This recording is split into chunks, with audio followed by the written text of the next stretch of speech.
Hello and welcome everyone to the HR podcast with Jacknolan and my special guest today, Jaz Sinji. She's a HR professional and she's been really good to me by giving her my time today, our time together to do this podcast, and I'm really excited for it. I hope everyone gets a lot of value from what we have today, and what we learn and from these insights and opinions what Jaz has. So Jaz, what does HR mean to you? Hi everyone. HR, well, to me, it just is all about the people. So, to me, it's about building those relationships and having that emotional connection with them, because I think that's where you're really able to start to build the trust with them, and it's what's going to make you approachable. So they can come up to you with in the workplace when they've got any issues, or even if it's just for a general chat, and they just want to see how you're doing, and you're seeing how they're doing, just making sure they're comfortable, and if they have got any issues, they can be open and honest about it with you. That's amazing. It really shows like how connected a company can be having that open door policy where you can chat, where you can talk, you can express how you're feeling and connecting with each other on a level with that empathy. So I really appreciate that your company is really on point with that. That's really strong. So what else? I'm sorry, moving on to my next question. What inspired you and influenced you to work within HR? I think what I've always been told is I'm a great people's person, and I'm really good when it comes to building relationships. Apparently it comes naturally to me. So I thought, there's something that I can use to my advantage. But going back quite a few years now, I didn't really know what I wanted to do when it came to leaving school. So what I chose to do was a joint degree. So I had two options for the future. So that was business and HR management. So as I delved into the HR modules at university doing my undergraduate degree, I really took an interest to the employment law module, and I found it really intriguing. And what really kind of really influenced me from there was I attended a tribunal, and it was just so fascinating about how the whole process worked, and I wanted to really understand how it got to that stage in the tribunal. So yeah, that's where I really wanted to kind of gain some more information and knowledge, and that's what really inspired me to build a career in HR. And I also feel like I'm a sociable person, and this role in HR really fits my personality. Something that I've been told as well, I'm not the usual HR person, so I don't know what the usual HR person is supposed to be, but I'm taking that as a compliment. So yeah. 100% Jaz, that's amazing. Like how you've been self-aware enough to be able to identify your strong qualities that make you, caring, compassionate, and being able to help people and serve people at a high level, which is really like awesome. Honestly, like it's really great to hear, really refreshing. So why did you choose to work in your current organisation? Well, it was my best friend, really. So I made a really good friend when I first started working after university, and we became best of friends. And every time she moved into a new role, she was like, "Oh, come to this place, and you'll kind of love it." So I started at my current organisation as a customer service advisor, and prior to that, I'd been really kind of being persistent in trying to get a role in HR. However, you get that standard rejection saying you haven't got the experience, but how are you supposed to gain experience without getting a job in that field? So my best friend, she started working there and I followed her, and I really didn't think it would be the place where my career would start and grow. And I spoke to a former director who I said, I really love working for this organisation, but I don't see myself being in customer services. He gave me the opportunity to work within HR after speaking to the HR director that was there at that time and place, and she's seen the potential in me. From there, I started studying my CIPD level 7, which I completed around about 2 years ago. And yeah, I just, put in the work, and it's really been worth it. And I'm so grateful for the investment, and so appreciative of the journey that I've been on, and it's gotten me where I am today. That's brilliant, Jazz. Honestly, like, I really love the hustle you put into getting where you are today, that drive, that ambition, and most importantly, you've done it all yourself by asking the right questions. No one's, okay, you followed your friend to where she went, but if it weren't for you asking them questions, you wouldn't be where you are today. You know what I mean? Nice. So take you out after you're there, showing that ambition to, oh yeah, love it. Sorry, I just get the excited about all this kind of stuff. So yeah, again, I take me after you there, and well done. Congratulations on where you are today and where you're going and progressing within your career. So the next question is how important is mental health and emotional well-being of the workforce? It's imperative. There's no question about it. If we don't have the workforce there, if they're not happy, they're not healthy, we're not able to continue to, run the business without them. So it's so important that we look after our workforce.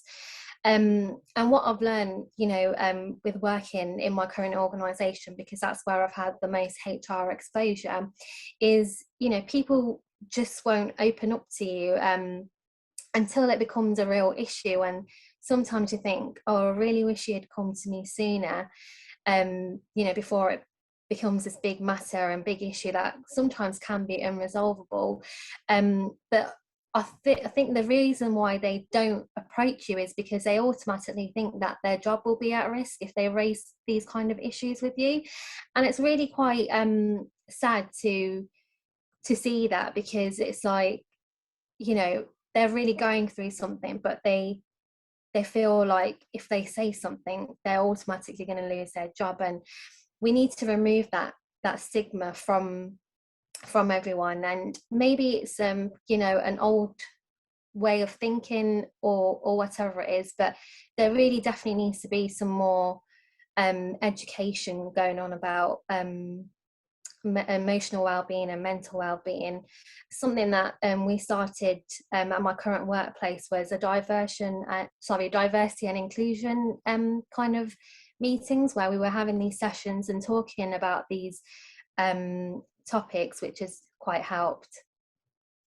That's really good. And it's sad, like you said, it is sad that stigma is still there, and that perception of being weak and unable to do a job because, they're going through stress, might be having them mental health challenges that they've not told you about because of the fear, you know what I mean? And compressing all them issues. Like with myself, I've got bipolar disorder. So, I've never worked long within a company before, because I've always been freelancing as a writer and stuff like that. But I have always been open about my experiences, and it's led to me to create great opportunities, such as, like speaking at Camelot Lottery, Barclays Bank, Packard, and other organisations around the country. And it's been like, it's been my adversity to advantage. You know what I mean? That's what I think we need to start putting that message out there, that these adversities that people are going through can be their advantage. It can let everyone know that they've got, a deeper connection to each other as human beings, which is really important. And I think it gets neglected sometimes through fear in the workforce. And that's what I've seen firsthand myself, just through talking to different people and speaking at different events. So if we can break that stigma, we can really, change the whole perception of how we work in the workforce. Yeah. So, and something like this isn't going to happen overnight as well, is it? It's a journey that everyone will have to be on. And what I've seen as well, and I've been doing my own research, attending webinars and things like that, and some organisations just cover it as a tick in the box exercise, and it's more than that. It's, you need somebody that's passionate about the subject, that's maybe gone through it like yourself, that's able to share their personal experiences and really get everyone to understand what mental health and emotional well-being is. Absolutely, because everybody's normal is different. You know what I mean? Some people, different personalities, introvert, extrovert. Some people are excited. Some people are a bit quiet. You know, you get it, when you see the changes in someone's personality, that's when you need to put a red flag in it and go, something's not quite right here. We need to address it now. You know what I mean? They may not understand what's going on themselves. They might have stress at home. They might have stress at more responsibilities that they've took on that they normally wouldn't take on. And it's that into new circumstances in that positive change. So we need to sort of, you know, clip the wings and say, listen, whoa, slow down, you're running too quick. You know what I mean? Slow down in thoughts. Because I've experienced racing thoughts myself. You know what I mean? I know people who are involved in, you know, high stress jobs are always spinning plates and they're thinking, I need to speak to Jaz, I need to speak to Bill, I need to speak to Ben, and I've got all these things. You know what I mean? You know what it's like. You spend all the time with many people that you have to chat to in your organisation and keep on top of. But again, it's that openness and connecting with each other that really strengthens the bond of the team, you know, within a workforce, and that's what it's all about. So again, moving on to my next question, which leads nicely onto what strategies have you found beneficial to support your employees' wellbeing and development? So, you know, there's so many innovative ways out there that you can really support wellbeing and development for the employees within the workforce. But what I've kind of found as well is making sure you got that backup and buy-in and support from the team as well. So especially the managerial team, you know, you want to make sure that they're fully invested in what you want to do as well, and everyone's aligned with what the plans are, and, you know, maybe get them involved as well, and, you know, making sure you're carrying it out like any other project that you're going to be involved with. So what I do personally myself is I make a conscious effort to really get to know all of my colleagues. You know, I treat everyone the same within the workplace, and, you know, you really get that kind of value and that respect from them if you really put in that effort to really get to know someone. So what I do, how I do this is, you know, I walk around the building and just have like a little conversation. It can just be saying hello, or even just smiling as well, because smiling can be really infectious, and, you know, that can just brighten someone's day as well. And then, you know, if you're having that conversation with them, you can really gauge how they're feeling. And, you know, like you said, red flags, you know, you can really listen into their answers and how they're responding, and see what their replies are, and you can see if anyone is having any difficulties, you know, personally or within the workplace, because they'll be able to tell you that within their body language, their tone, their facial expressions. You know, they could be just having a difficult time, and you just need to ask that question, like, are you okay? And, or are you, like, you know, if they don't respond to that, are you really okay? So that was something I learned from one of my trainings that I went on. And I feel like that's really helped, because, you know, it really then makes that person think, oh, they actually care about my well-being, and they actually want to know if I'm okay. Something else that we did as a global company for Mental Health Awareness Week, we designed and ordered gratitude journals. So everyone was, well, the whole idea around it was for everyone to write how they were feeling, you know, maybe write affirmations down, their goals, their objectives, or just use it as a normal notepad, which a lot of people did do. Another thing I did was an appreciation wall. So, you know, this wall was put up in front of the shop floor, and everyone was able to write something nice and truthful about one of their colleagues. And it was just nice to see people standing by and just reading really nice and lovely things that they've been writing about their other employees. So, you know, again, that just helps them feel good about themselves, gives them that boost of confidence. Absolutely. It's that emotional intelligence to build that self-esteem within your employees, isn't it? You know, to be able to really develop that positive attitude, which will then progress into the work and the productivity, and it all has that knock-on effect. Because if everyone's having a good time, you know, we shouldn't stop people from having a good time at work. It shouldn't be a pain to work. It should be a joy and a privilege and a blessing, because we've got the opportunity to be able to make something of ourselves within our lives. And that's what, you know, careers and jobs can do for people to help people become their best selves. And that's essentially what I believe personally. You may have a different opinion, Jazz, but you know, we want to become our best selves, don't we, at the end of the day? I reach Yeah. full potential if we can get there. And if we can't get there, we're going to get a lot closer to it by moving in a positive direction. So again, that's something that I personally believe. But yeah, thank you for sharing that insight and that gold, them nuggets of gold there. I hope people who are listening can take something away from what you've just said there, honestly. I And hope so. absolutely. So again, moving on to one of my final questions is, in your Yeah. experience, right, it's a bit of a tough one. So, you know, play it how you like. So Yeah. in your experience, you know, what have you found creates great leadership within your teams? For me, it always comes down to one thing, and that's communication. It's key. And there's a quote that comes to mind, which is, the art of communication is a language of leadership. And that just says it in itself. You know, if you've got good communication, then everything should be fine, and you'll be able to do anything that you put your mind to within the workplace. You'll be able to achieve any project and all the goals, the vision, the mission, you know, any kind of projects that you put your mind towards as a leadership team, you know, you'll be able to achieve that. And you know, when you think about it, you have to have clarity when you start a project or a task. If you don't have all the correct information, you're not going to be able to start it or even complete it.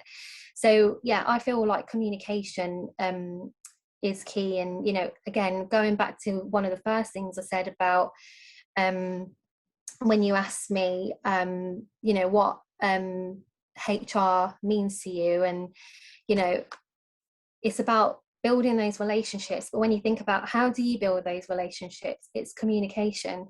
You know, when you want to speak to somebody, you're speaking to them either, you know, face to face, over the phone, over email. So it all comes down to communication when you look at it. That's brilliant, Jazz. Honestly, like communication is king at the end of the day. And like you said, it's a language of leadership. So Yeah. if you can communicate with people on all different levels, from a social level to a professional level, it's that language. It's like a special language, isn't it, of being able to Yeah. lead in a positive way and be able to communicate in a positive way and to be able to connect with people. You know, because if you Yeah. can't connect with people, you can't progress, because it's that trust that you need Exactly. to establish. You know what I mean? And Yeah. that's been what. Sorry, go on. You about? I'm just interrupting. Yeah, I was just going to say, you know, even the throughout the pandemic as well, having that, making sure you still maintain that connection. You know, we've been doing that through Zoom, through Teams, and you know, if we didn't have those forums, these devices, and you know, these ways of communication, you know, we wouldn't have been able to maintain some of the relationships that we have been over COVID and this pandemic. So you know, communication is the be all and the end all, I think. Absolutely, it's the king and the queen. It is what it is. It is what it is. That's what I'm trying to say. It's what it is. Without it, we like wouldn't be having this communication right now. What we're having through this podcast. Exactly. So, you know, really, like again, it's you've got it bang on there. So again, one of my last questions is, which popped to me actually, is for those who are listening, like HR professionals or people who want to get into HR. You know, what advice would you give if you could have one piece of gold to give someone in getting a career in HR? You know, you'll know if it's for you, because if you're a natural people's person, if you're, you know, one of those people that loves building relationships and, you know, really wants to help people, especially when they are in need, this is the job for you. And, you know, doing the CIPD, it really helped me, because doing it at a later stage, obviously once I finally had some experience in HR, when I was doing the modules, I was really able to put some real life experiences into, you know, the assignments and the exams I was doing, and that really helped me. So if you are able to get a role in HR before you start your CIPD, that would be, you know, really beneficial for you. But yeah, just, you know, like how I said, you know, if you really want something, don't be afraid to ask for an opportunity and be confident about it. And you know, you really need to just push yourself, and you know, the only person that's going to help you achieve your goals is you. So really just, you know, grab any opportunity you get and just run with it. And, you know, I'm pretty sure everyone that does want to start a career in HR will really thrive and really enjoy it. Well, I hope they do anyway. Thank you so much, Jazz. That was special. That, thank you for sharing that. And again, for those listeners out there, know that you can go after your dreams, you can go after your goals, you can pursue the career that you want, whether it be in HR or whatever avenue you want to pursue. And don't be afraid to ask. Don't let fear stop you from being the best version of yourself. Because at the end of the day, we're all in the same boat. Everyone's in the same journey, and it's just, if you're asking, people will know what you want and they'll see what path to lay forward for you, which has been an example through Jazz. And it's happened and it's worked, but you've got to put in the hustle, you've got to put in the hard work, and you've got to be committed to being the best you can be in terms of helping other people. Thank you, Jazz. It's been amazing having you on the show. I'm going to wrap it up there. So thank you so much. And we'll see you again in another little insight soon on Let's Talk HR with Jack. Thank you. Bye. Thank you. Bye.